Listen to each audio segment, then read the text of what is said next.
One of Vancouver's most iconic buildings is about to be torn down only to be rebuilt. It's part of a multi-million-dollar project to protect an architectural gem along with the priceless treasures that it houses.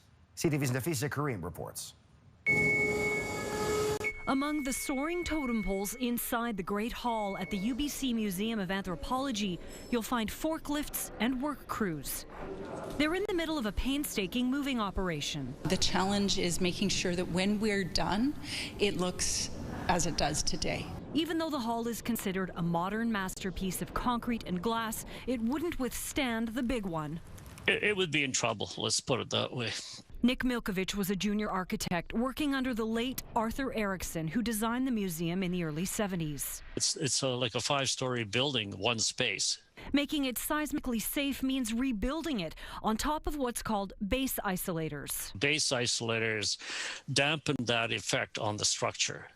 And it's really a series of rubber and steel plates. It's only the second such project in Canada. Instead of shaking during a quake, the building will sway up to 35 centimeters.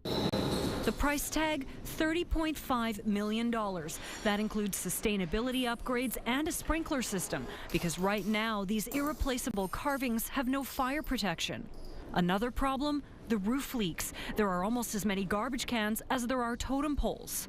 For now, everything is being moved out of the hall before it's slowly torn down. We can't just kind of take a wrecking ball and go at it. We need to be very careful, and the team has been working really hard to figure out what the best strategy is for that deconstruction. The museum will stay open the entire time, and the new Great Hall should be complete in summer 2022. Nafisa Karim, CTV News, Vancouver.